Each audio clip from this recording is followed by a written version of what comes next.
Just because Roz has more underscores in her name doesn't mean I can't take it. The battle of the underscores. Right, so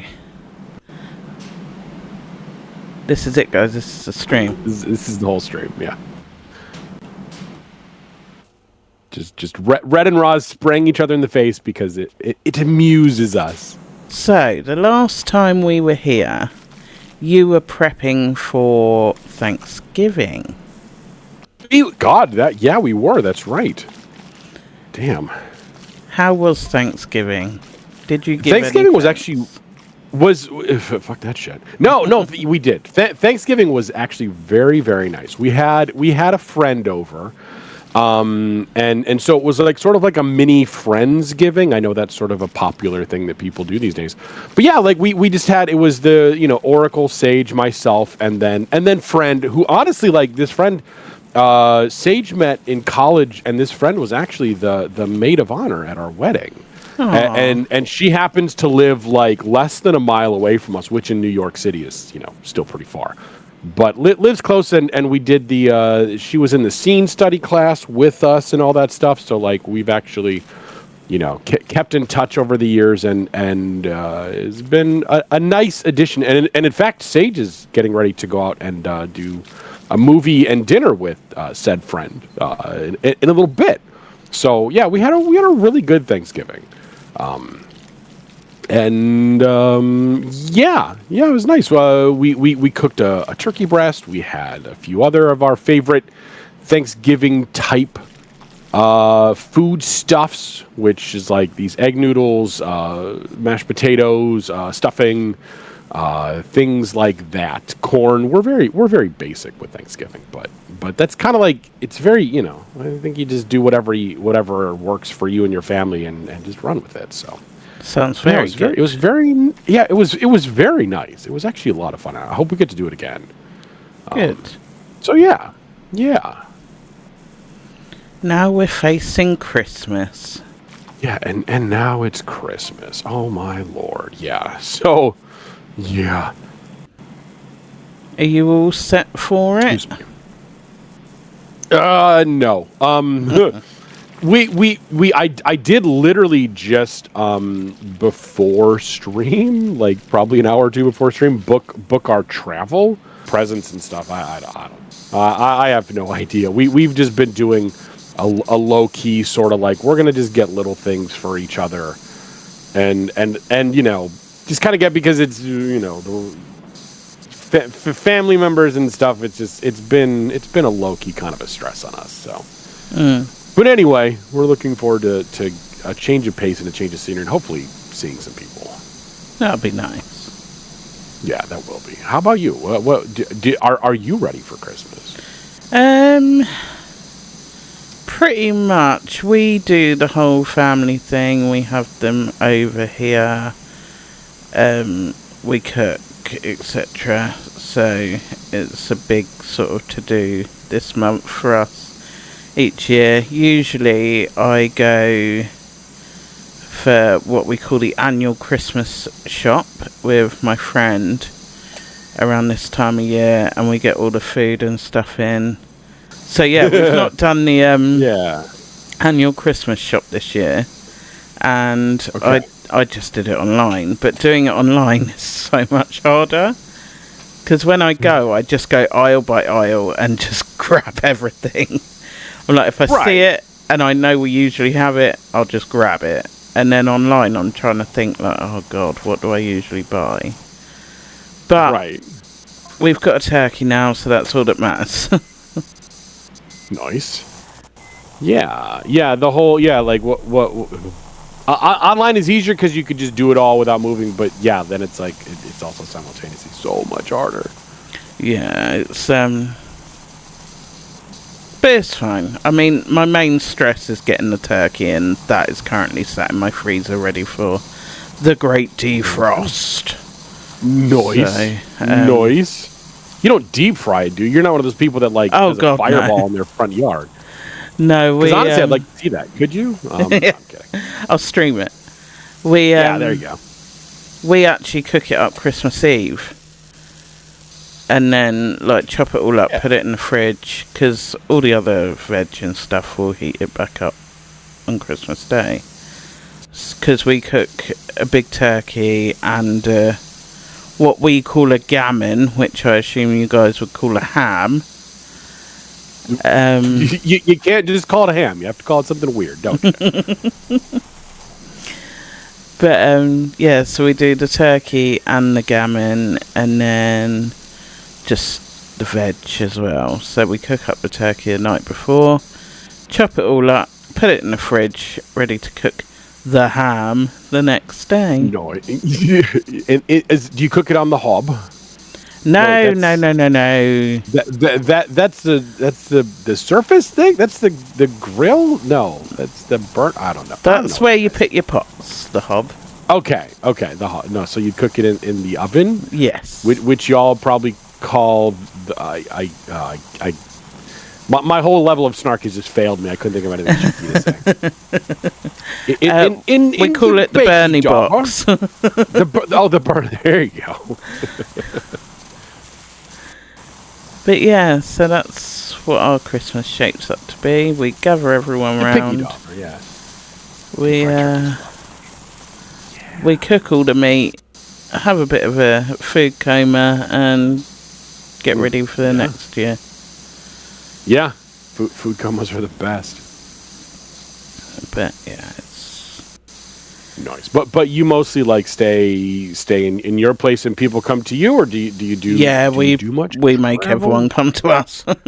Oh, that's so nice. Not that there was much travel involved anyway. They're like 20 minutes down the road and stuff, so it's not a big deal. But yeah, because we're a haul. Like we're 8 hours on the road. Jeez. So because the United States is fucking huge. Apparently Canada is too. Shout out to the Canadians and chat and blah blah blah. Yes, your country's big too. Yes, we know you fit on top of our head. Yes. This game challenges me more with which of like the 5 buttons that I press, which do I have to press to do the thing that I want it to do? Yeah, like the muscle memory trips me up so much in this game. Same. And I know it's not really important. It's a very chill game, but it's still just like, okay, I need to swap. So it's this button. I need to swap again this other way. What the fuck am I doing? The only button that I am somewhat confident with is the spray button, and even that I get wrong. I know. I just like to turn on the always spray with the bumper, and so even that's like, wait a minute, what am I? Am I doing the bumper? Am I doing the trigger? Which am I doing? Wait a minute, we don't have a big tall thing this time. All we have is the ladders. Well, that's because you kept breaking it, so the game went, you know what? No tall thing for you. Hey! Listen. Where is a cat? I need to pet a cat like right now. That reminded me of the whole Mountain Dew scoundrel. Do you remember that? That was a couple of years ago now, where I am drawing a blank on people were just getting Mountain Dew just randomly popping up in chat and like advertising. Oh Jesus! Okay. And this was I can't remember the ins and outs of it now, but this was back when I was a thing in the before. Yeah, and I'm sure it was Mountain Dew, and like if you mentioned Mountain Dew, or I think if it was you mentioned it or something like that, and then suddenly Mountain Dew were in your chat, and it was just very strange. Weird. It was like Mountain Dew's always watching and listening. That's creepy. It was like the U2 on the iPhones thing. I know.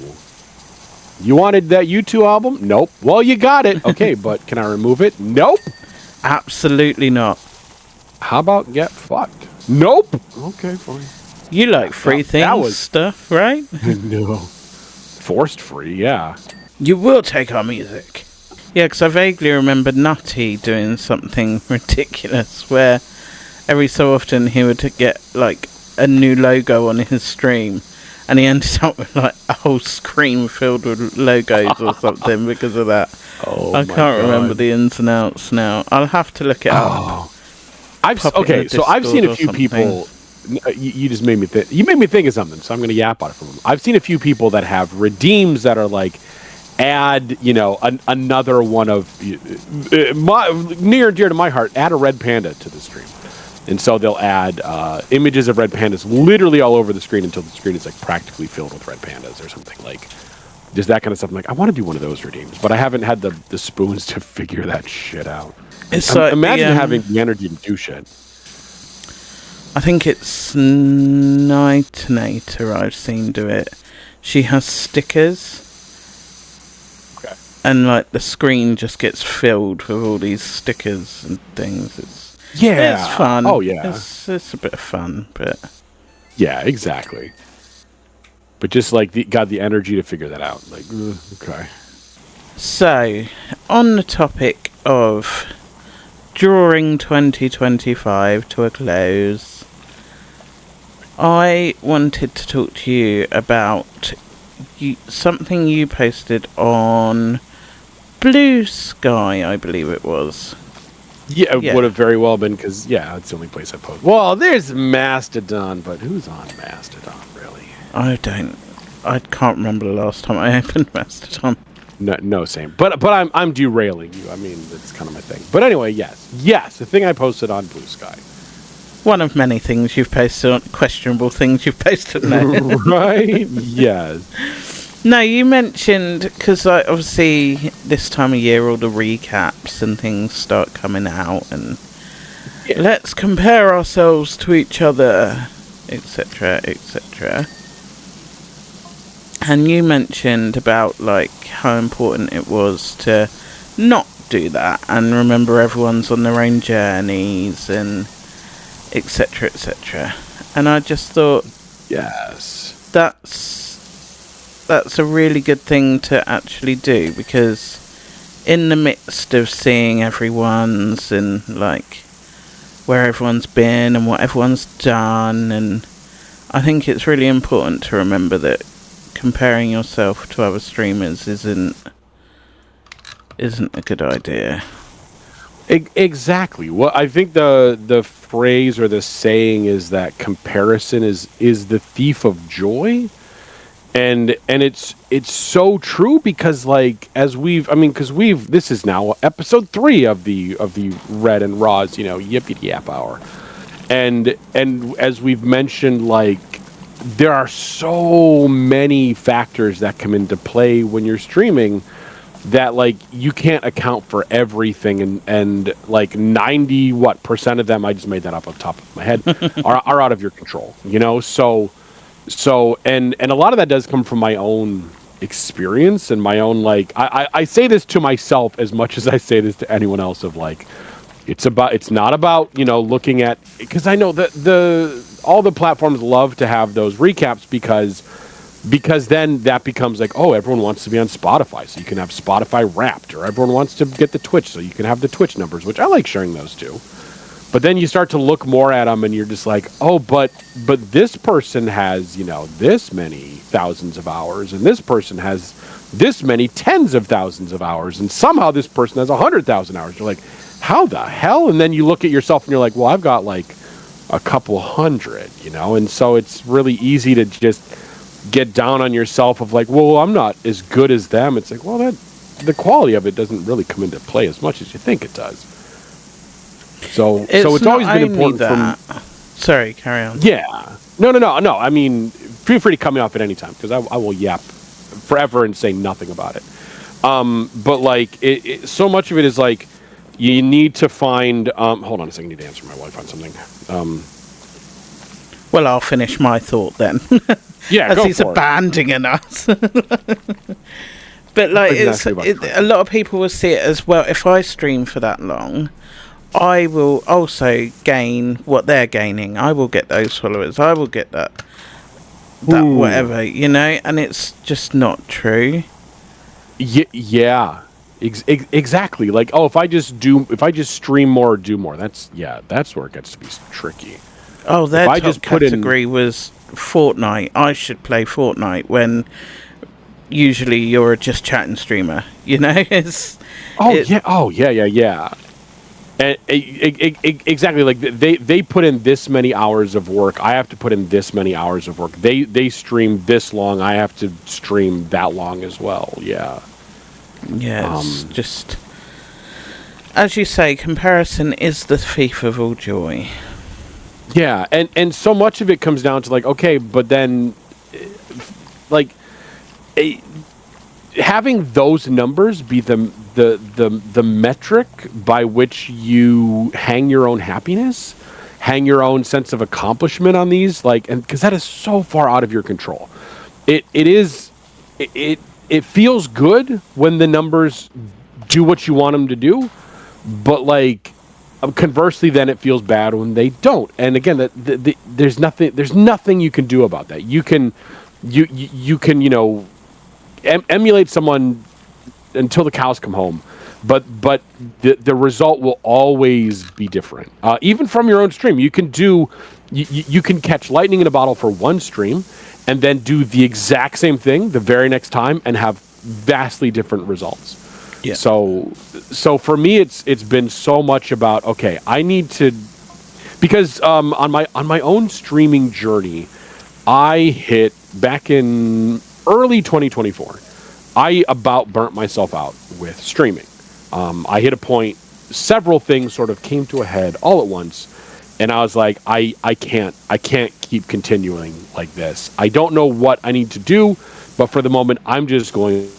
But anyone that was in my community will remember that at the time of like, I just said, I'm going away. I don't know when I'll be back or if I'll be back, but I can't right now. I need to figure things out. And so I took it. It ended up being like a month, and I really did like re-examine like what is it about this that I like to do. And how do I reframe it in such a way where I find my happiness, I find my joy from streaming on things within my control, or at least like more in my control than out of my control. And it took some time. Like for me, I can usually process things really quickly and then come back in like a day or two and be like, yep, I've thought about it, I've grokked it, I'm good. Not the fucking Twitter grok thing, the old version of it of saying to truly understand something. Fucking hate that asshole and that he made his stupid AI bot that.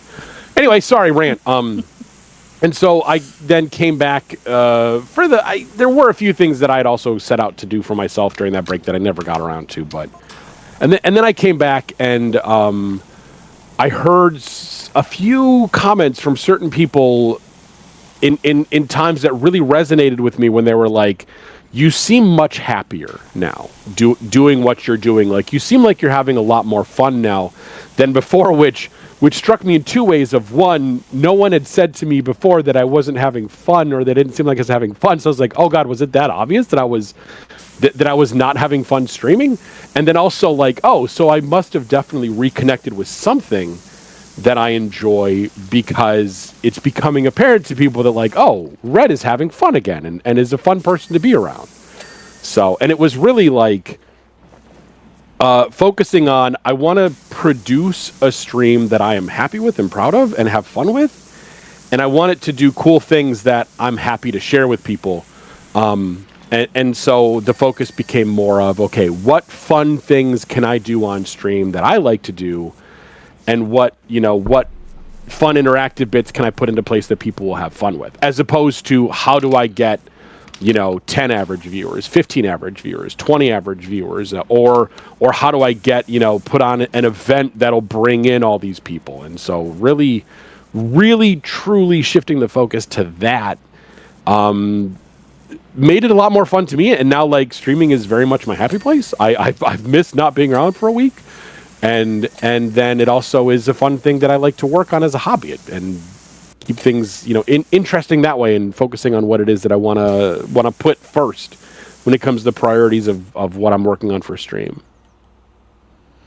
Yeah, I mean, we all say, oh, focus on the things that you can achieve, focus on the goals that you can do.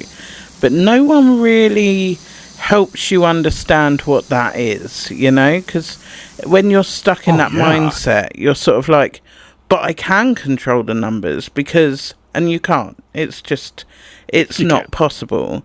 But the things that you can control are the things like what you want to play, what you know, like how you want your stream to be perceived, and but it's so rarely spoken about, sort of in the context of what is controllable in streaming, that you're just sort of left thinking, well, I don't know what else I can control, so it must be, you know, this, that and the other. And you wind up back in that mindset of, well, it's not working because I did this last time and now no one's showed up again and they did last time, so why are they, you know, it's... Oh, yeah. It's a very difficult place to traverse. Oh, totally. Yeah. Yeah, like, I played this game, and I got, like, for me, one of the ones, I'll actually call it a specific game. I played Horizon Zero Dawn for the first time on stream, and I had, like, I think I peaked in the 40s of viewers that time, like, numbers that are unheard of for me. And then immediately the next stream, I think I had, like, 5. So it's like, wait a minute, what happened? Where'd everyone go? Who knows? Who knows where those people even came from in the first time, or if Twitch was just lying to me? I don't know. But like, what was it? Am I having fun playing this game as opposed to, oh God, this is the game I have to play? And that's even, I still struggle with that a lot of. Yeah. Of like, what game do I actually want to play versus what do I think people want to watch? Yeah, that was a huge thing to. Again, I'm still learning how to do that, and it was a big learning curve when I first started as well. It was sort of like I never really understood what the difference was, you know? It's like, well, of course I want to play it, I'm playing it, but actually sometimes you just don't want to. And oh God, yeah. There's a big difference between I want to play it because I get views and I want to play it because I want to play it. Yeah. Yeah, Lunar's saying, yeah, she struggles with that sometimes. Oh, God, yeah, the struggle is so very real. Whether we open up with others about it or not, God, it's such a struggle. I feel like of all the things for streaming, like, finding those games, finding the games, what game is really going to be the thing for you is, like, that to me seems like the guarded secret of so many streamers of, you know, what's the game? What are you playing? What are you going to do? And it feels like that's the one where they're, you know, people will open up about a lot of things, but as soon as you're like, well, what games are you going to play? I'm not going to tell you. I'm going to keep it a surprise. You know, like, Yeah, why do we do that?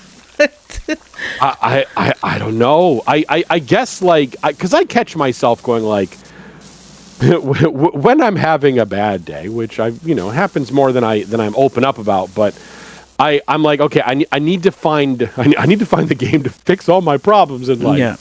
Wish I was joking about that sometimes, but like, no, I fully understand. So I will just troll. I know, right? I will just troll through Steam and be like, all right, what's a game that looks that is something that fits with something and vibes with me, but that I haven't seen a lot of people play. And then immediately the voice comes back of like, oh yeah, like you could draw numbers based off of a game that no one's ever seen before. Like, what are you thinking? Like what are you doing? Like, stop it, brain, go away. But then I will inevitably see one of a small number of specific streamers that I will not name here, just because they don't need to be mentioned here. They're not bad. They're great people, actually. And then I'll see them playing, and I'm like, God damn it, they stole my game. It's like, what? Sure, right. It was your game, you know. you the 2 day a week casual streamer, as opposed to these, you know, full time supporting themselves and their, you know, spouses streaming. Like, oh, good Lord.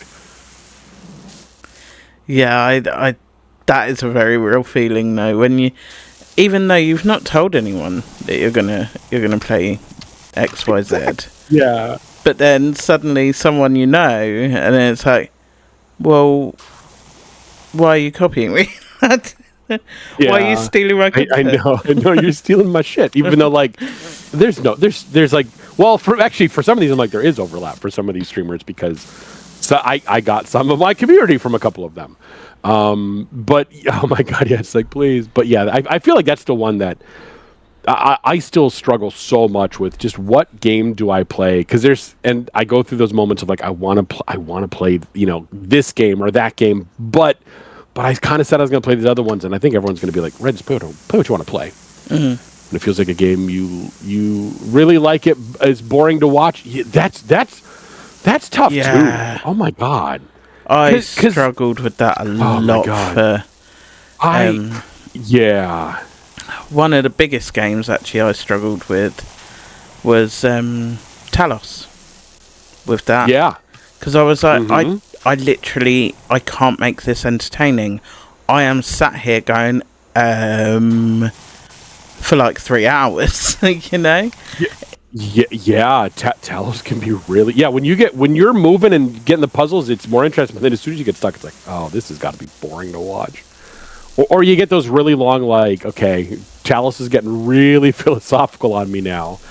Am I really going to read this for the next hour on stream? I don't know, maybe. Yeah, some of it can be quite novelty, can't it? Yeah. But sometimes overcoming that is one of the harder challenges. Especially when you get stuck and you're like, well, now everyone's going to just tune out because no one's ever been stuck in a game before, you know? Right. Like, oh my god. How embarrassing is this? Like, yep. And then chat which was popping off 10 minutes ago is now suddenly dead silent. Yeah. And you're like,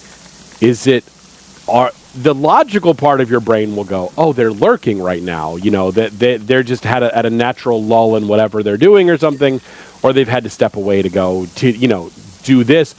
But the paranoid part of your brain kicks in and says, oh, you're boring as fuck now. They've all left, Like, shit.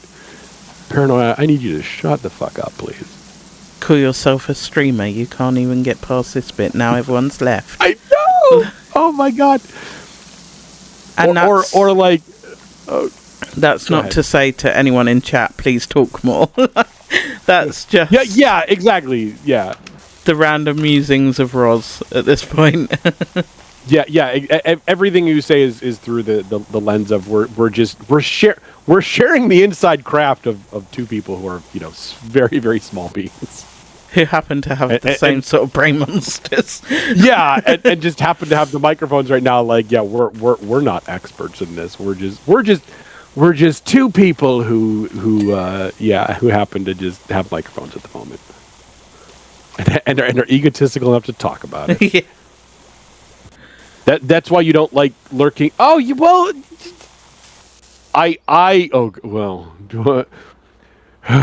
the whole like lurker friendly. I could go on about my whole philosophy, on how seriously I take the lurker friendly thing, because I don't. That's one I don't talk about. I mean, I say lurkers are always welcome in my spaces, and I mean that, and I don't really share how much thought I put into that as far as things that I do and don't do on my stream to make sure that everything kind of funnels into that of this is a lurker friendly space, so I don't want to ever feel like I am coercing people into, but yet at the same time I want to make sure that there are plenty of opportunities available for interaction and goofiness and gremlininess.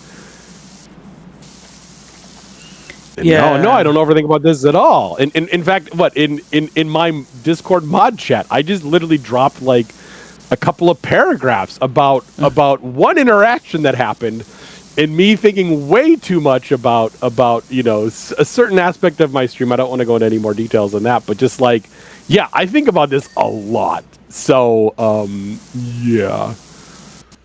Navel gazing doesn't even begin to cover it. I want lurkers to feel I want lurkers to feel friendly. I want lurkers to feel at ease here, but I don't know that I put in as much effort as I could to be lurker friendly. I'm sort of like, I'm a bit of an arsehole in that respect, to be I mean, honest. well, okay, I do want to like backtrack a little bit, like just because I take the very strong view of being a very lurker-friendly stream, I don't want other people to think like, oh, that's the only way to do it. No, that is my choice. I know plenty of people who are like, no, I want people to interact. So if anything, I'm gonna like try to coerce people into doing it, and there's nothing wrong with that. There's nothing wrong with it. It's just a choice. It's not That said, if you call me out for lurking when I haven't said anything, then good luck getting me back in your stream ever again. But anyway, Yeah, I appreciate anonymous follows, and that's something I believe I've put in. Because you can find out at some point. I think you have. Because when I'm in a stream and it's like it's all chatty and things are popping and I'm enjoying like the atmosphere, shall we say, the last thing I want is to send a follow and then it just derails what's happening. But also, if I don't send a follow, I'm gonna forget and I'll never see you again. You know? Yeah. Welcome to some of my fears. Yeah, exactly. I have to admit I'm fucked in the head about a lot of this stuff, and these are things I should probably talk with a therapist about again. But like, there's so many bigger fish in my life I have to fry. Oh God, I'm back on the ground now. You like the chaos is good. This is your way of watching that, and that's it all comes down to preference. Exactly. Did a streamer say hi to you for entering the stream, not follow? Oh my God, I had someone who is a name that people around here might recognize, but you're never going to get me to admit who it was. I was lurking in stream. I had not said anything in their stream, and they looked over at their viewer list, saw my name on there, and said, "Oh, hey." I think I was Yelly at the time. "Oh, hey, Yelly, how's it going? How are you doing? Thanks for popping in." And I've never been back in the stream.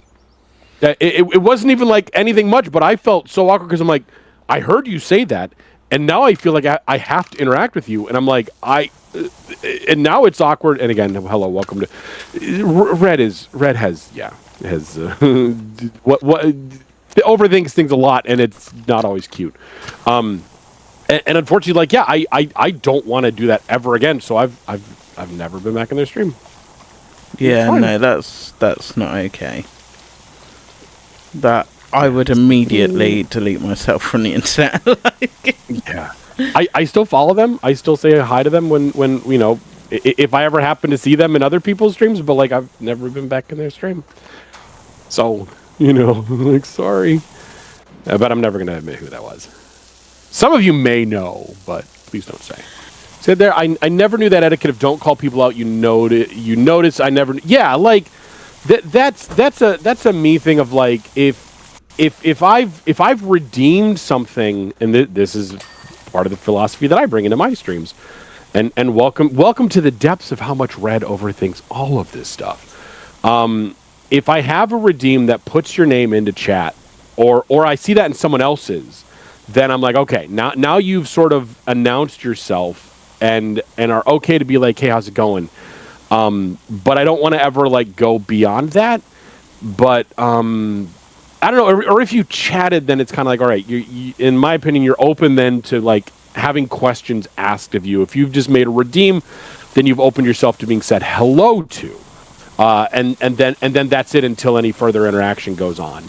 But again, like if I've not announced it, and you're looking at the at the viewer list, then like, you don't know. Again, whatever, it's fine. I don't know. I feel like I'm like, okay, now my neuroses are starting to pop out here, and this isn't therapy yet. So No, I would.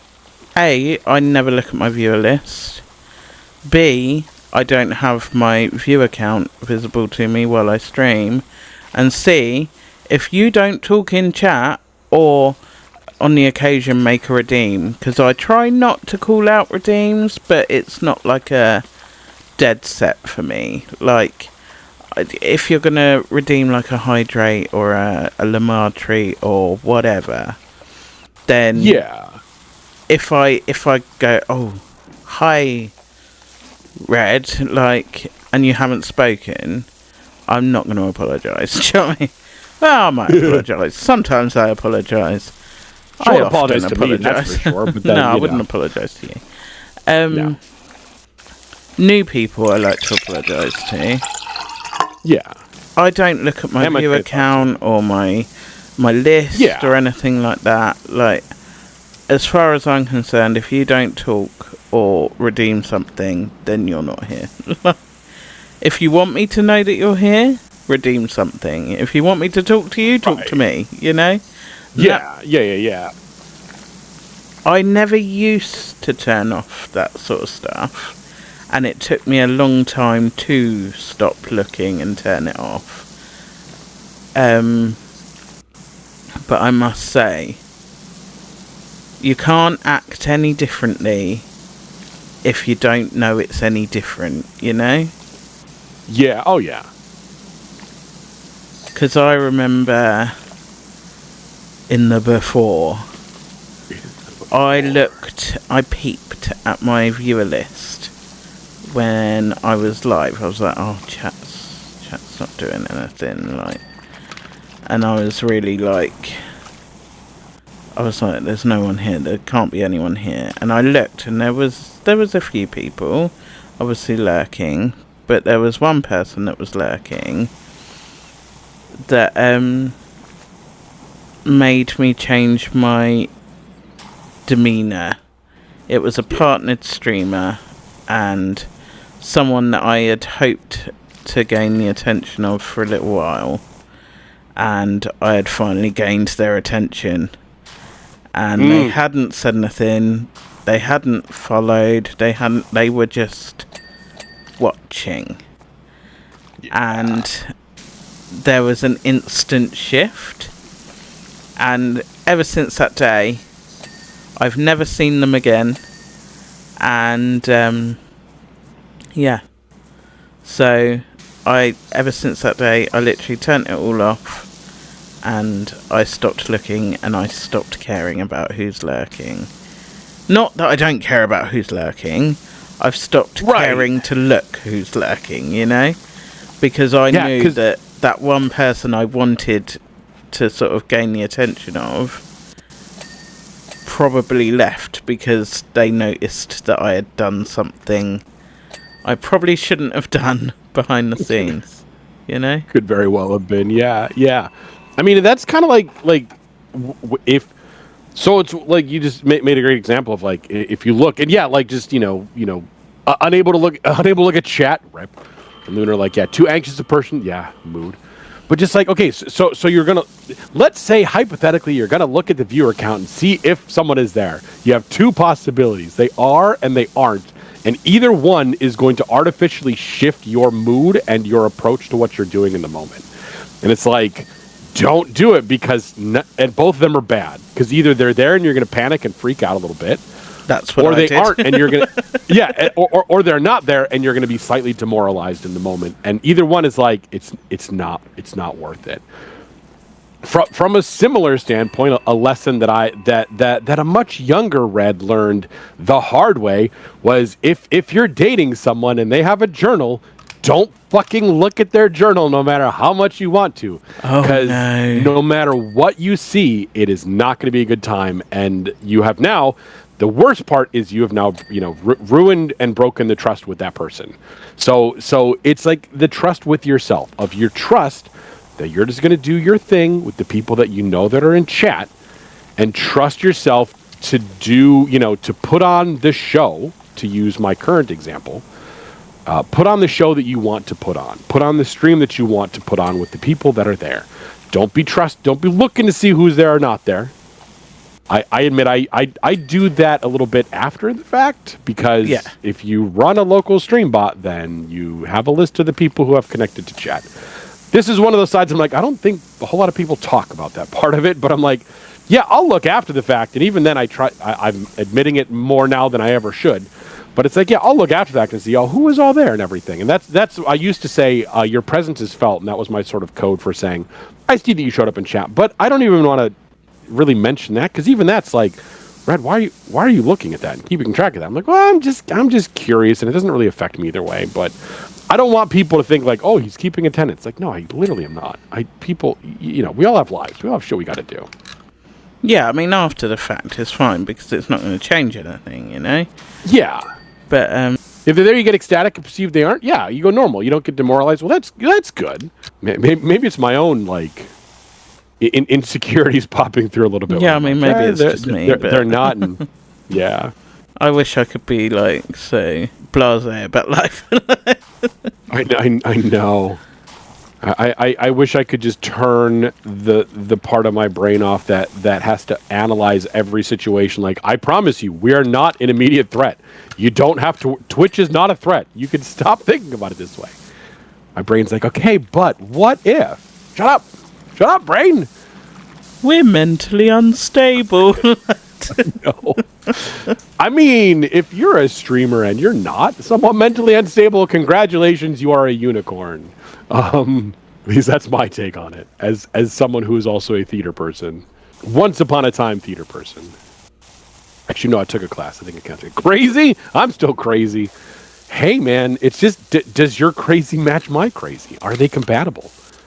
I talked to my crazy's mom, and she said that my crazy can play with your crazy. So let's fucking go. That's why you don't run ads or monetize. Oh, that's a whole topic too, isn't it? I think that unicorns being basically horses would belong in a stable. Boo. Thank you, Tuesday. Talking about running ads and monetization, etc., etc. I did once upon a time take my affiliate status away. I emailed Twitch and I said, no more. I do not want. And then I really wanted channel points, so...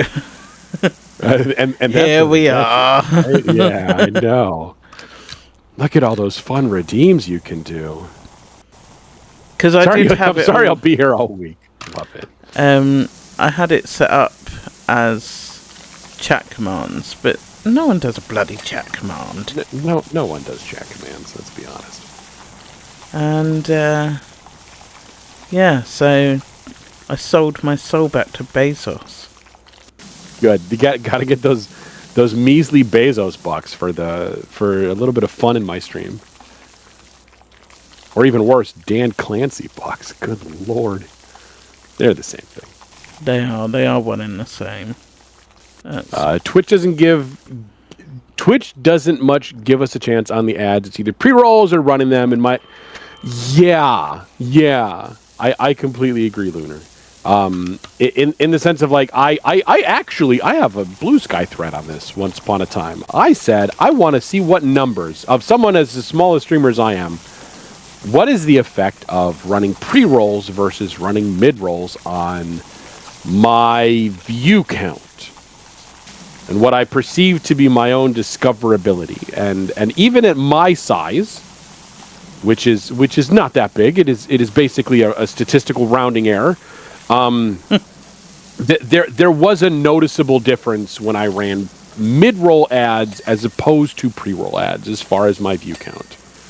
And one of the things that I wanted to take into account was the effect of ads on my viewership, and the effect of ads was basically at that size not a measurable number. So yeah, my opinion, and this is my own, you may agree with my opinion, but that doesn't mean that my opinion is fact, is that running scheduled mid-roll ads is better, or just, working around them is better than pre-rolls for discoverability as a small streamer. I think there does come a point where that swaps, but you need, it's so far out of the ballpark of what I'm even concerned with as myself that it's not worth thinking about. Because you want to get people in. You want to remove the barriers to getting, and again, this comes down to Red overthinks everything about streams. You want to remove the barriers to getting people in your stream. At least at least I do. Once I get your eyeballs on my stream, then I'm hoping that my charming personality will win you over and you'll stick around. Stop laughing, it's not funny. It's my own joke, I know. Once I've got your eyeballs on my stream is when I blast you with ads. Yeah, that's when you really don't want to come back. So yeah, so then it all comes down to, much like I think about does every aspect of my stream align with my, lurker friendly stream? Does everything, what can I do to, what is the critical user journey of my Twitch stream? And yeah, I picked this up from work too. And it's like, okay, I got to get people in. And then you think about the funnel of getting people into your stream. And then, what's important, and yeah. So basically, if you've ever considered something with Twitch, you can guarantee one of us has severely overthunk it and totally. have a very, very deep opinion about it. Yeah. Whether it's a good opinion, let's not get into that, but we do have a deep opinion. Yeah, and pre-rolls disrupt raids. I know, that's so freaking rude of Twitch. Oh, that at least mid-rolls me. you can plan around. Yeah, there is a much smaller chance of mid-rolls interrupting a raid, because that's, you just got to have bad luck, whereas pre-rolls, it's going to interrupt your raid. Guaranteed. Yeah, 100% agree. Twitch cares about 1% of its creators, and I can tell you now, you are not in that 1%. Like, I don't care who's in this stream or lurking. I can tell you, you are not in that 1%. If you ever are, then we'll be like, yeah, we knew this person when, but yeah, you gotta. Unless you're Kai Cenat, then it probably cares about you. That's exactly the name I was going to drop. Of like, you need to be Kai Cenat numbers. And if you are Kai Cenat lurking in here, then please say hello. Dude, I know. Oh my. Could you imagine? I think I'd actually wet myself. Twitch caring about that 1% is precisely why I care 1% about Twitch. I mean, yeah, there's that. It's true. Well, the wild thing is that at our numbers, Ros and Red numbers. Oh God, stop! The thing is going too high. We're like in the top at least 5% of Twitch, if not close to the top 1%. Mm-hmm. And it's more of a reflection of just the number of people who will stream on Twitch or attempt to stream on Twitch than anything else. So many people.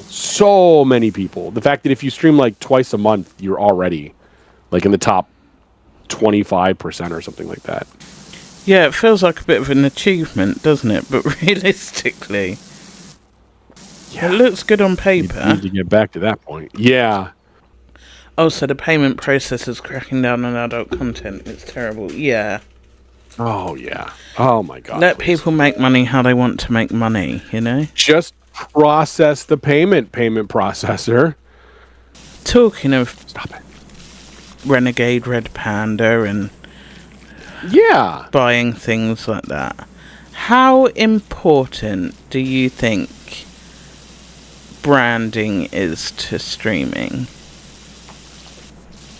That's a really interesting question.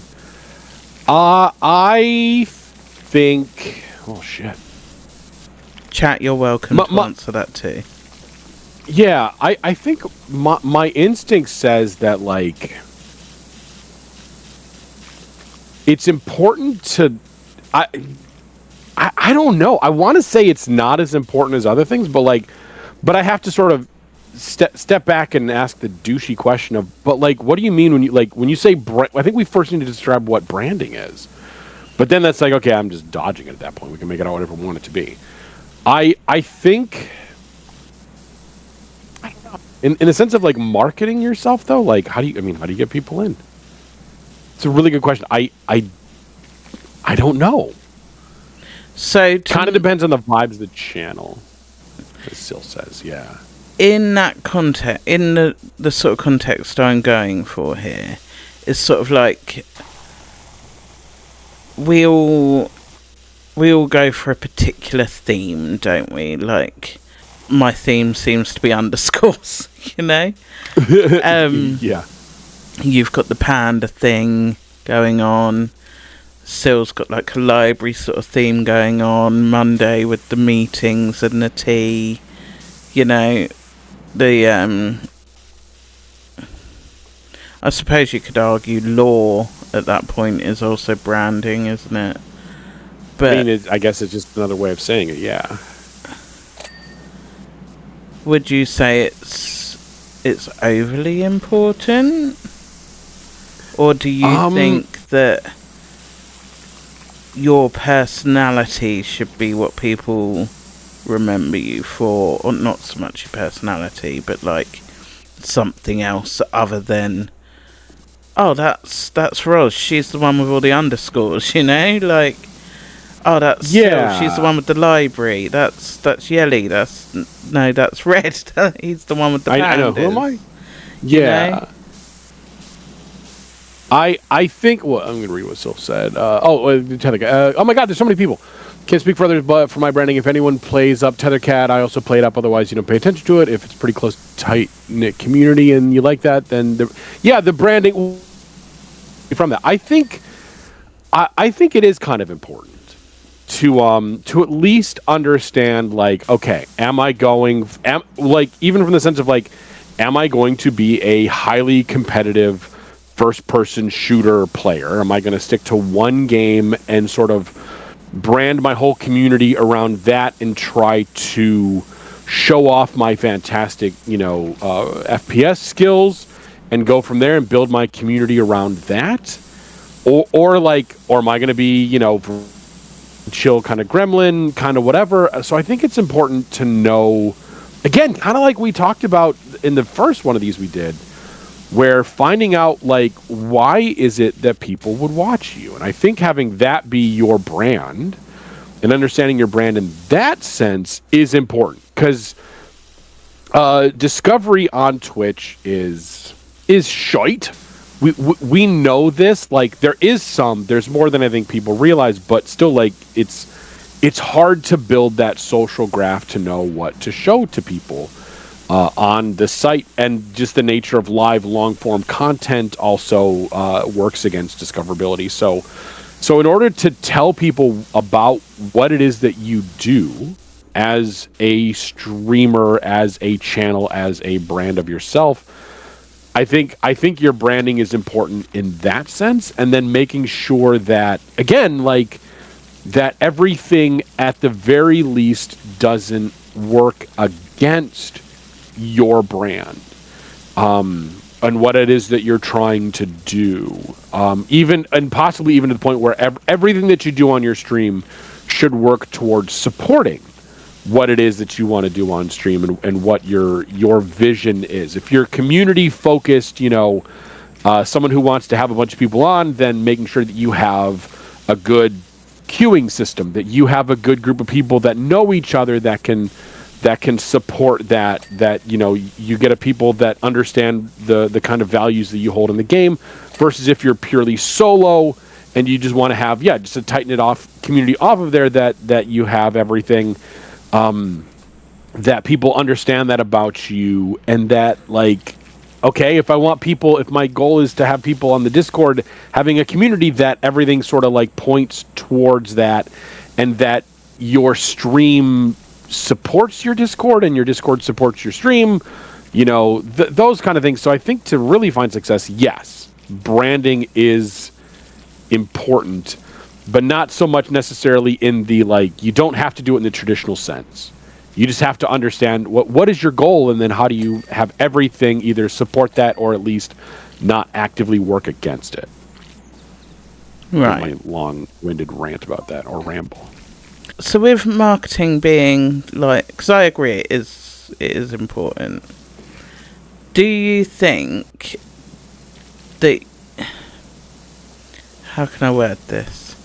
So, with VTubers especially, not essentially, there's a lot of talk about lore and backstories, etc., etc., etc. But then we also touched on the fact that could be very exhausting. It takes a certain kind of person to be able to keep that up, Yeah. So, with sort of the way you market yourself and your branding, and, people choose to play a character on stream, etc., etc., and you bring that into your marketing, because, like, obviously what you're marketing is who you are, which is, what your name is on Twitch. So, you know, take me and my underscores. There's not a lot of... There's no way to bring that to a character, is what I'm trying to say, I think. I'm sort of losing my own point here. But... Okay.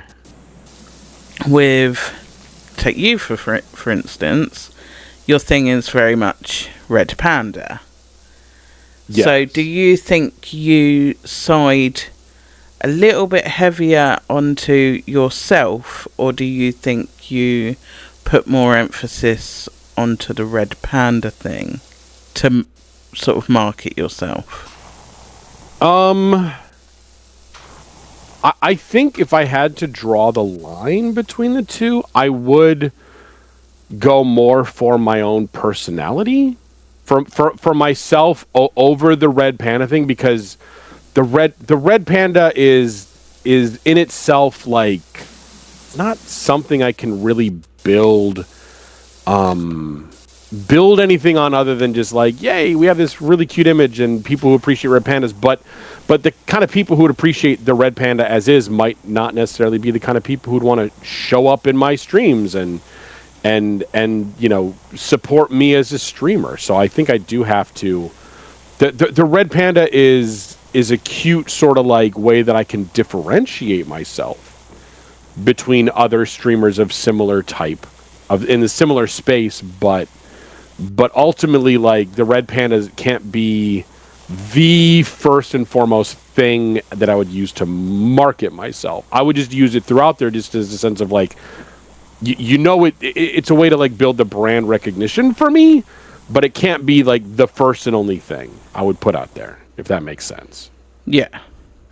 So with that, do you then think you may get to a point where you may no longer do the red panda thing? Roz is a raccoon! No, sorry. Knee-jerk reaction. I think that at any given time, everything about my stream could potentially be under review. If I ever felt... The short answer is, yeah, I could hit a point where I'm like, you know what? The red panda persona is no longer the thing for me, and I'm going to move on to something else.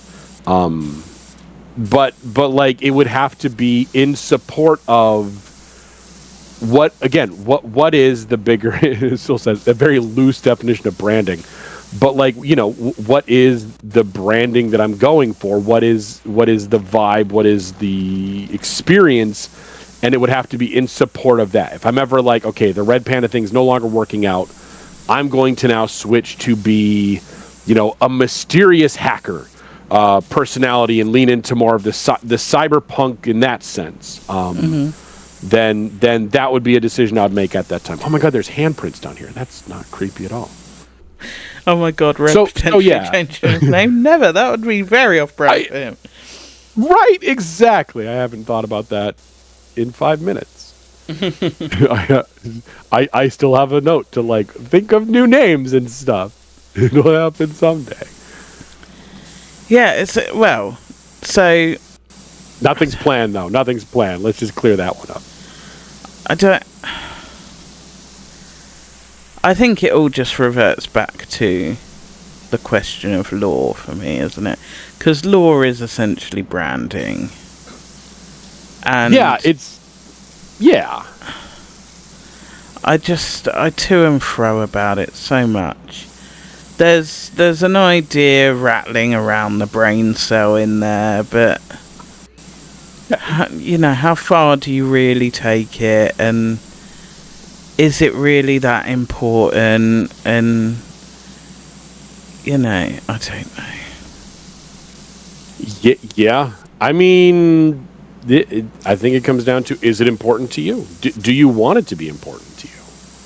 You know, the community will support the community, meaning like the VTubing community as a whole, which is not one community, but you know, the collection of everything, will support pretty much anything. Now, will your community do that? And will anyone that you have access to at the moment come in and support that? Yeah, I have no idea, but I think it just depends on like what. Again, what? Let's go back to a little bit of like, what is it that makes you happy? What brings you joy in the streaming space? Is it coming up with this character and having the character be fully brought to life and being you don't break from the character, or is it something else? And that could go, and that's something that you have to answer for yourself. Do you feel like red pandas represent you as like, because we spoke, you said loosely that you'd say you market yourself over the red panda thing, but do you feel like red pandas maybe represent you in one way or another? Like, I'm not saying you are a red panda, but like, so okay. Why red and red pandas? The going back probably like, I think this is pre-Oracle being born, so this might be about 16, 17 years ago. Sage and I went to the zoo. That was local to us at the time, a very lovely little tiny zoo. And I remember as we're going around, I was struck, I was touched, I suddenly paid a lot more attention to this little critter called a red panda. And it was because this little guy was pacing around his enclosure, kind of like there was just a certain kind of energy about him or her. I don't remember the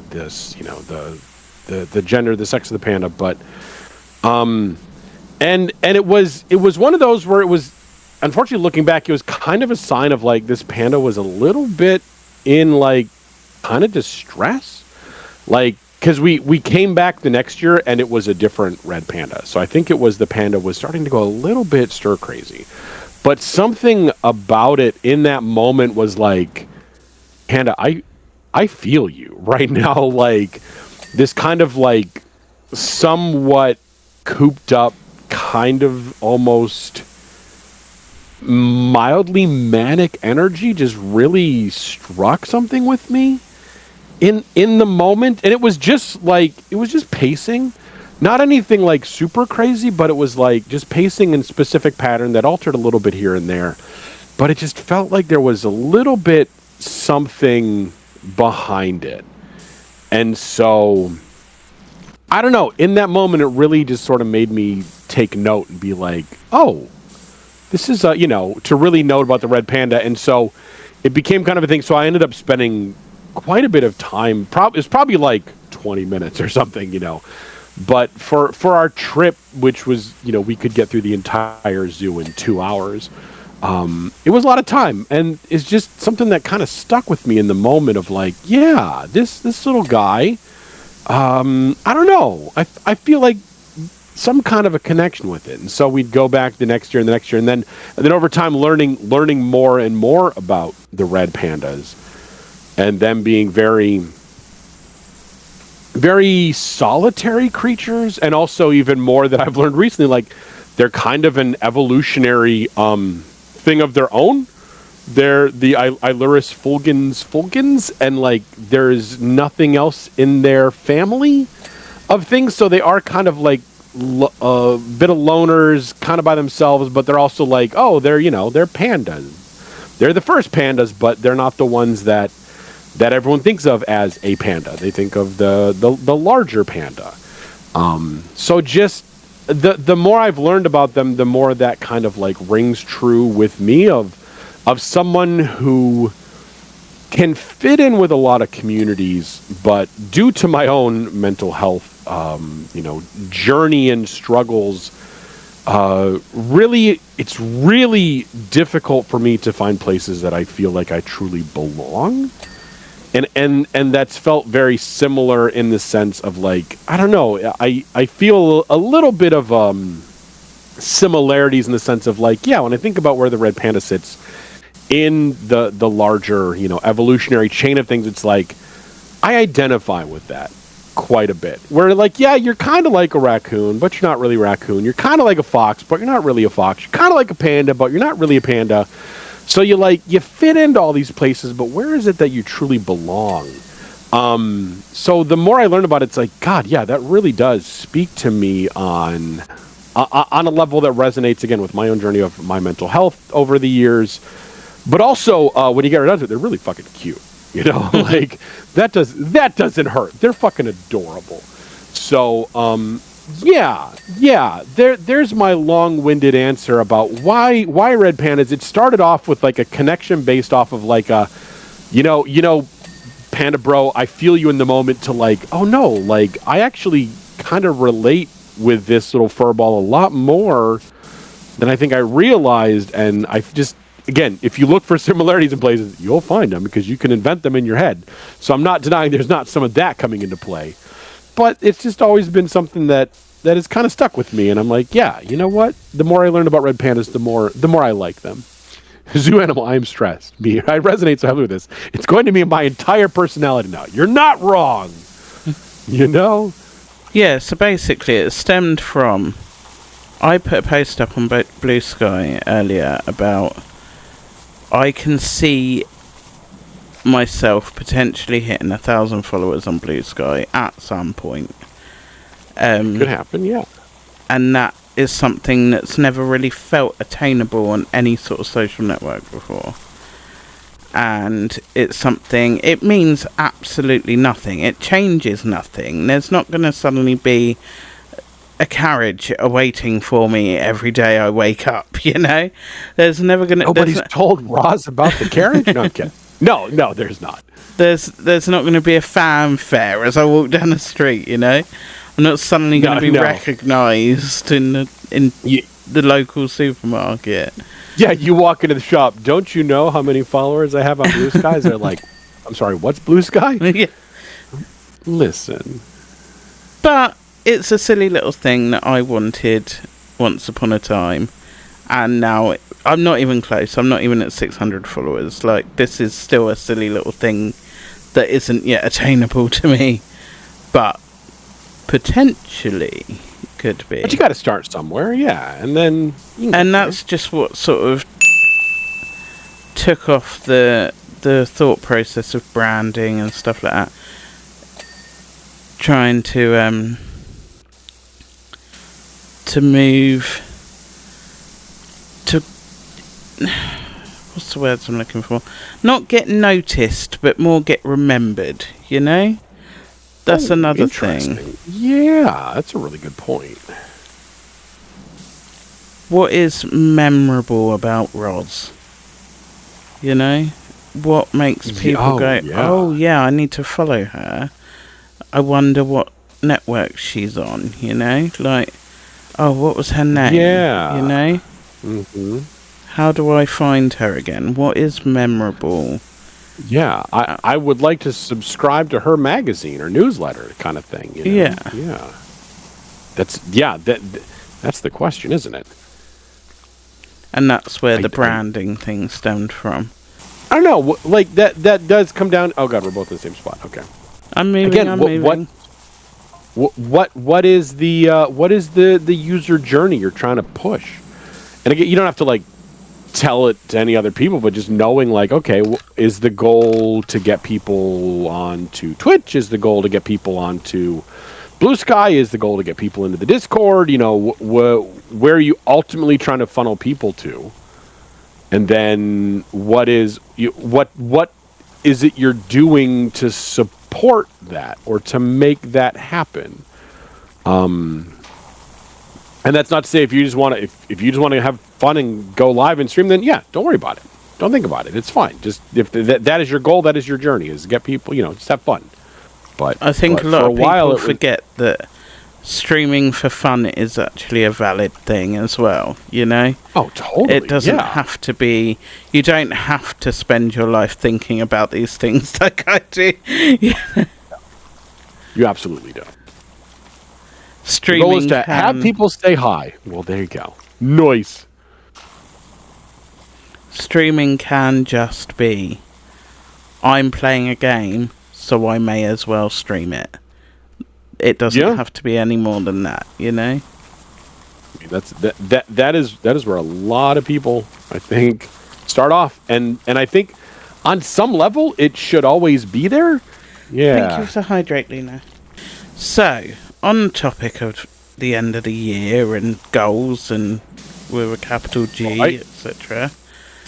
Yeah. Do you have any New Year's resolutions? From a streaming perspective, I'm going to pull out one of the old ones that I had for 2024, I think, and that I would like to collab more. I want to get more people to play Jump Space with as well. Is really what it always comes down to. Well, I know a fantastic Discord for that. Well, there you. I mean, I intend to hit that Discord up probably after the New Year and be like, all right, so I'm finding somebody in this space to do this with me. One of you's gonna do it. Right. Or find other games to get into. I've wanted to get into Deep Rock Galactic for a long time, and every so often I think about Sea of Thieves, but I don't know if I'm really serious about wanting to get into that one. Yeah, Sea of Thieves. Yeah, like it seems like a neat idea. But I need to, like, especially like for some of these, it need to be like, all right, I need to find really beginner-friendly groups. So I'd have to figure that out. But really, like, because I did that one Jump Space collab, which went really well. Had a great time doing it. Fantastic. But I haven't played the game since. So, and then I know that one of the people I collabed with. Oh no, I played it once since then. One of the people I collabed with then went on to like just play hardcore after that. And I'm like, well, okay, we're in very different places with the game now. So all right, which is good. I'm happy for him. Okay, so then do you have any resolutions for 2026 yet? I don't think you've done that yet. I would like to continue this podcast with someone else. No, I'm joking. I was about to say, but that's not one of my resolutions, so good luck. No, I haven't really thought about it. I'd like to learn a new skill. I know that's not necessarily streaming related, but it could be. Right. It could be streaming related. I would like to learn how to use StreamerBot because I'm upset I can't do my routine. There we go. You heard it here first, folks. Live on stream, Ros is going to learn how to use StreamerBot in 2026. No, I think that's going to be my 2026 goal, is to get my stupid redeem working on StreamerBot. It's not much, but it's honest work. There you go. Yes. For me, that because the funny thing is without revealing anything about what this redeem does or anything, the way that we were kind of approaching it is just one of many ways to do this within StreamerBot. You could also solve it through like non-persistent global variables, and there goes Roz's eyes glazing over. How did you know? And any number of logic ways of approaching it. So yeah, there's all kinds of fun ways. Maybe I should do. I saw someone. I think it was honestly on the Gremlin Squad Discord doing like, I'm going to give a seminar, a quick talk about this. And I was like, oh, that's an interesting idea. Like maybe I'll just be like, all right, I'm going to give a yip yap about StreamerBot in my Discord or your Discord or someone's if anyone wants a quick intro. I don't know if I'm the best person to do that though, but that'd be interesting to teach people about that stuff. Yeah, I would be in for that. I would definitely be in for that. I know you can do the thing with variables and other such words I don't understand, because when I looked it up for Firebot, it mentioned variables and other such things I don't understand. So, and the Firebot update, like I don't know. I'm like, I do like one thing. Oh, in it's changed. But it's very important. But yeah, like I noticed that there's now like something about variables in there I'm like, I should probably look into more. But at the same time, I'm like, I would just do it in StreamerBot if I needed to. So It does feel like it's trying to compare with StreamerBot now. Yeah.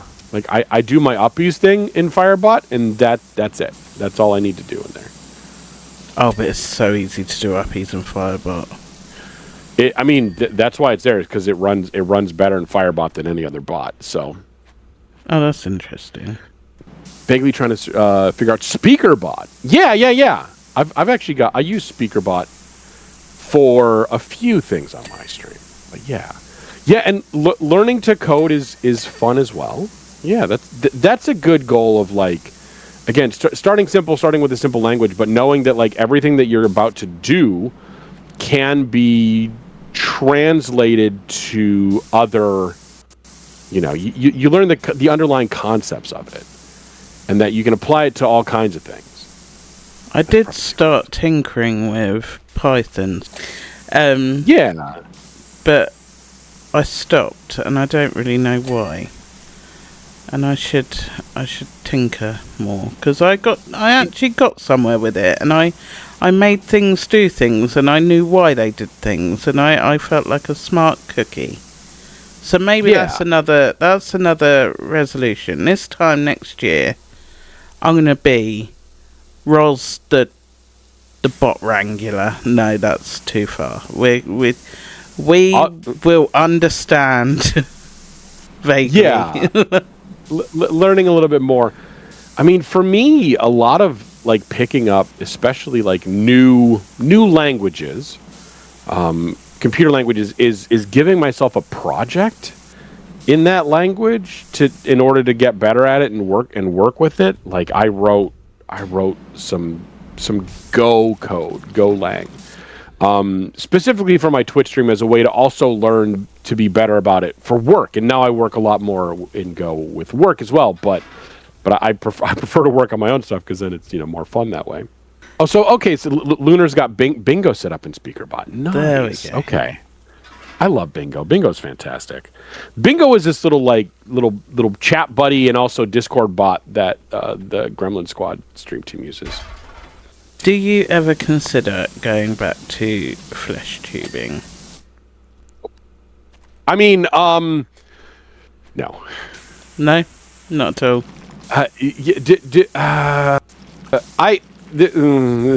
Haven't we talked enough about my insecurities today? I honestly, I just enjoy poking you with a stick. I know. I know. I don't. Yeah, no, I haven't.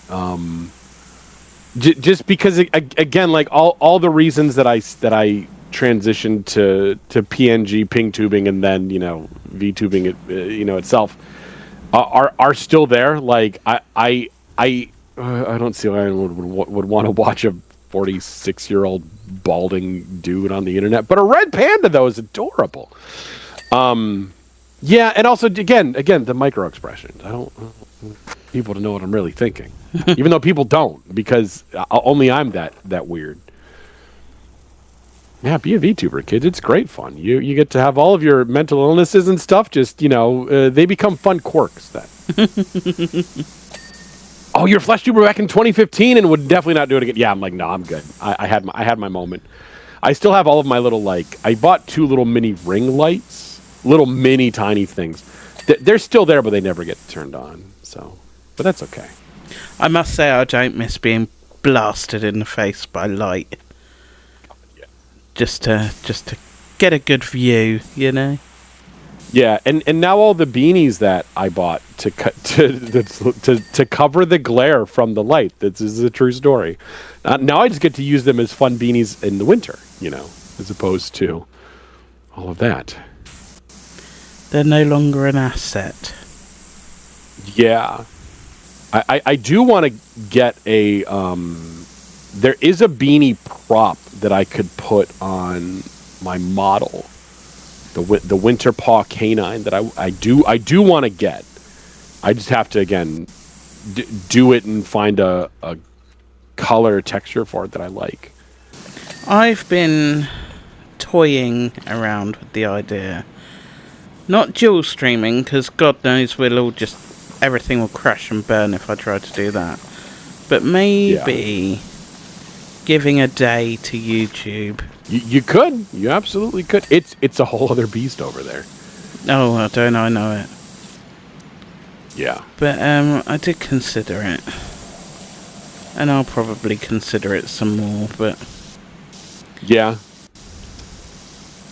Isn't that how it starts? By thinking about things? Imagine thinking. Imagine planning something in advance. Dude, I frickin' try not to. I've considered making a Instagram for my Twitch stuff. Like doing reels and stuff like that instead of alongside shorts, etc., etc. In my opinion, it's you make a short and you just post it everywhere, you know? Yeah, I should just post more places, but I don't. I do Instagram. I do YouTube, and that's about it. Yeah, I'll post to TikTok and YouTube. I used to post to Instagram from time to time, but I kind of took my Instagram and made it back into my personal thing. It's no longer associated with my streaming stuff. I would pretty much need to make a brand new one because it's like, here's a bunch of people that know me from real life and from like college and stuff, and like they're probably like, who the fuck is this Red Panda and why are they posting shit? Yeah, I would make a whole new one. I considered making a whole new TikTok as well to start posting shorts to reels, TikToks, whatever the fuck you want to call them. Yeah, short form content. Because my T Queen Was one does exist, but it's full of flesh tuber rolls. Oh yeah, I mean, well, that's another part. Like, so how do you handle the transition from being a flesh tuber to being a VTuber? You know, do you start? You know, I mean, well, obviously you kept the same Twitch channel, as did I. Just renamed it about 8 times since then. Okay, just twice, but still. But what do you do with that body of content that exists from you? You know, your face just being all out on the internet like that. I took all my VODs, no, not my VODs, my clips, because I didn't have any VODs left on here after my hiatus, and I uploaded them to YouTube and set them to private so that I could keep them, and then I deleted all of them. Oh, you did the Twitch cleanse. Okay. I did. Okay. The only thing left with my literal face on it is my channel trailer, which I intend to change, but haven't quite got an idea for that yet. And I do love my channel trailer. I almost went back to T Queen Rolls because of my channel trailer. I mean, it's fantastic. Whoever did that voiceover is fantastic. I know, some guy. Just such wonderful. But yeah. So you decided to remove it and start fresh in the sense of like, let's just be the VTuber. Did you do that to specifically? Did you do that for like branding, like consistency? Did you do that because you weren't comfortable having your face associated with that? Like, was there any specific reason? It's not that I'm not comfortable, because if I wasn't comfortable, I would have deleted my TikTok account, you know? Yeah. I think it's more because if I'm going to do this thing and I'm going to do it seriously, I am now a VTuber. Okay. And in my mind, I was like, VTubers don't have flesh tuber stuff, you know? I just sort of went, I am now a VTuber, I am going to be a VTuber. I will have my VTuber content on my page. So everything got set to private that had my literal face in it. And then what wasn't just Ros stayed as what it is. Like on TikTok, it's T Queen Ros and it is FleshTuber Ros. And as far as I'm concerned, those people believe that I just stopped posting content, you know? Okay.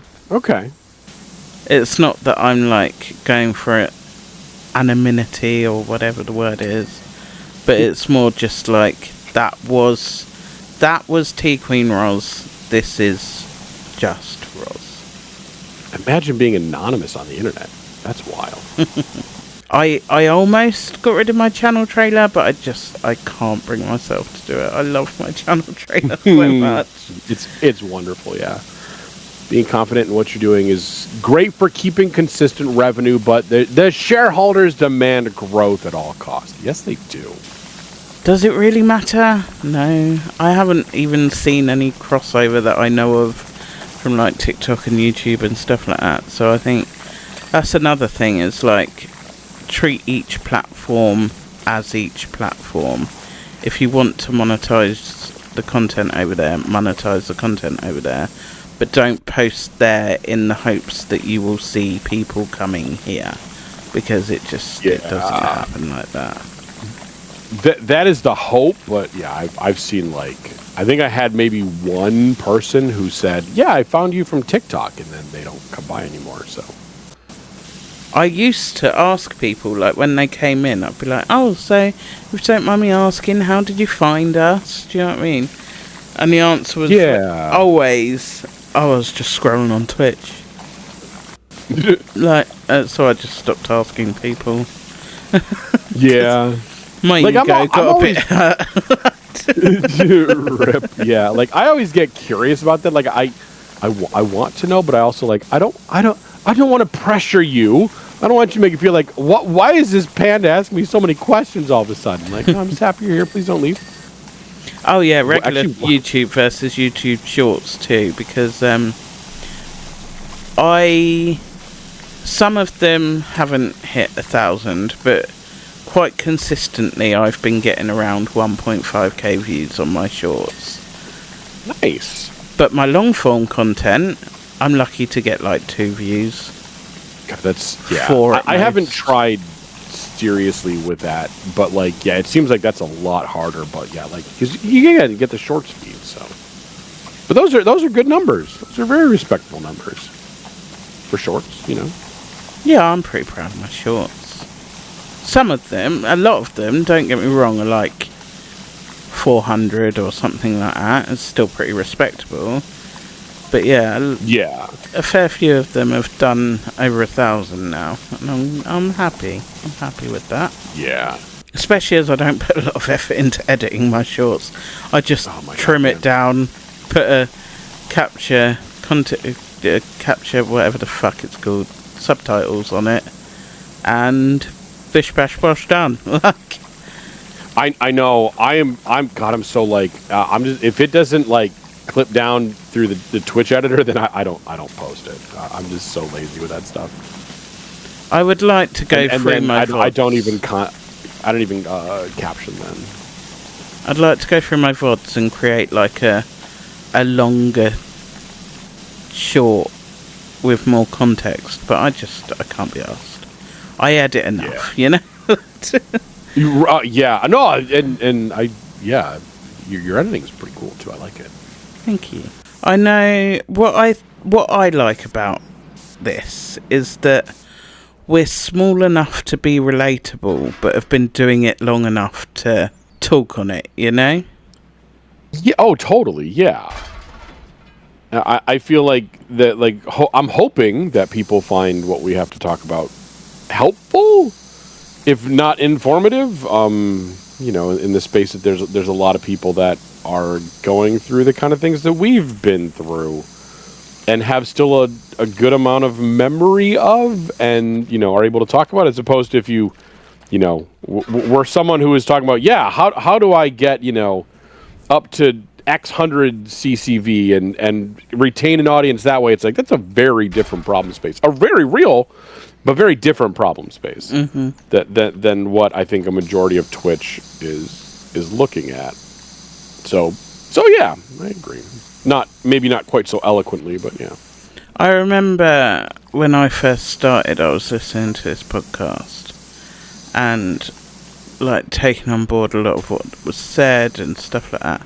And I was like, okay, this is great, but you guys are talking about having going from, like you say, 100 plus CCV, and the jump from that to like 300, and I can't even fathom those sort of numbers, you know?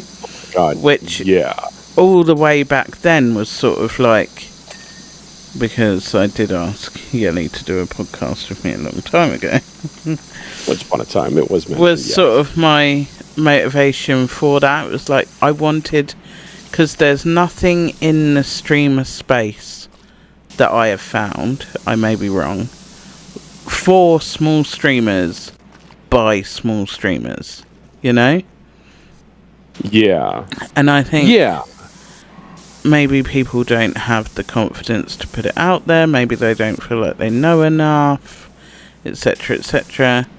But like, we've both experienced certain anomalies in our viewer count and things that have changed that viewer count, and been in situations where,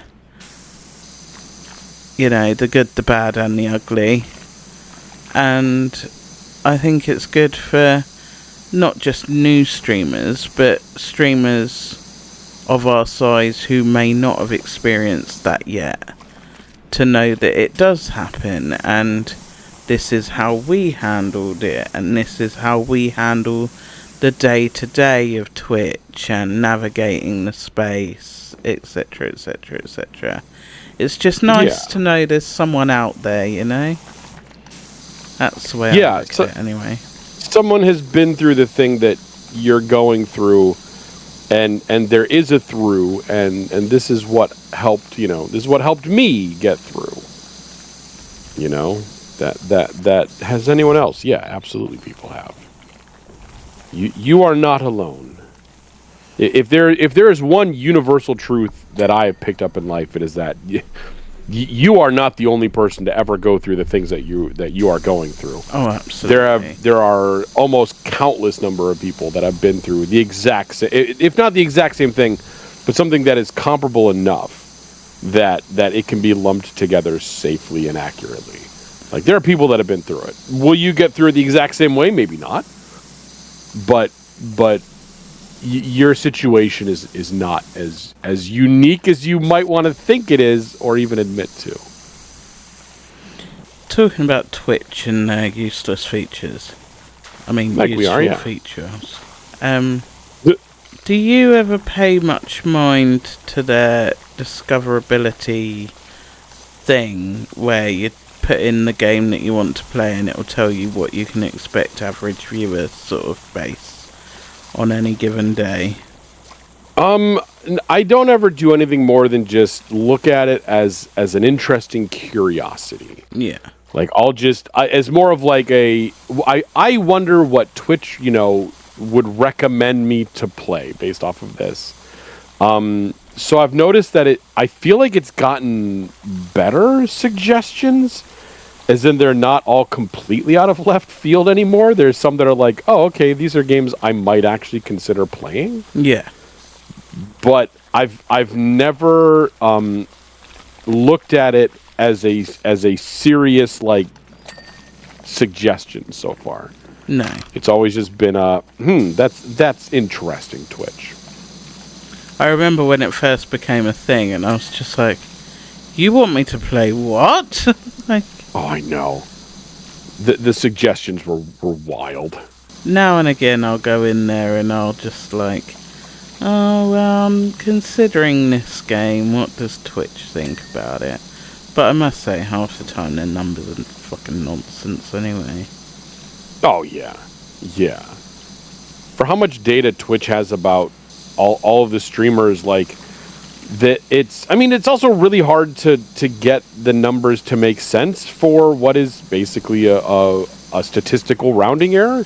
That's probably not even the right way to say it, but like, for numbers that are so inconsistent and probably unpredictable in our own ways, but for like larger streamers, maybe, I don't know.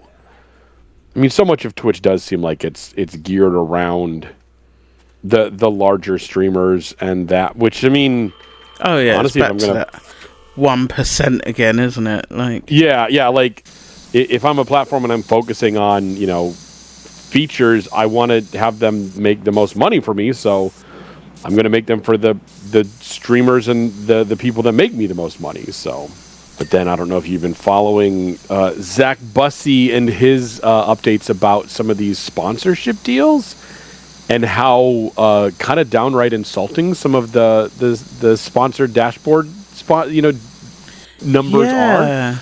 I saw something about it was like it averaged out to like 1 cent an hour or something. Yeah, like 1 cent per CCV, whereas the industry standard is $1 anywhere up to like $3 to $5, but at least like $1 is like the minimum, per CCV that you would expect. And these are things that are being made to partners too, like not even just necessarily to affiliates. Like this is on the partner dashboard and some of the specific ones they see. And just how sad those are, and he's I know pushing for people to be like, don't accept these. These are laughably bad, and all you're doing is showing Twitch and potentially these sponsors that you will work for this low, and it's not good for you to do that, and it's not good for the industry for you to do that. Yeah, I consider myself lucky that like I don't look at those. I don't look to those for any kind of income, but that's also like I realize that is a position of privilege that I am in, that I can do that. Yeah, I'm in a fucky position where I don't rely on Twitch for an income, but it's certainly helpful, Yeah. Yeah. Do I get a consistent income from Twitch? No. Of course not. Like. So there we have it. Another one done, and what an end to a year. I hope you enjoyed another Red and Ros chat, and if you didn't, just make sure you watch it again when it lands on YouTube. Yeah. It's goodbye from me and goodbye from him. So what she said. Thank you very much. Thank you. Love you. Bye. As the person that's taking over Roz's stream, thanks for hanging out. Really appreciate it. Don't forget to like and subscribe. Smash that follow button. And join the Discord or something. I don't know.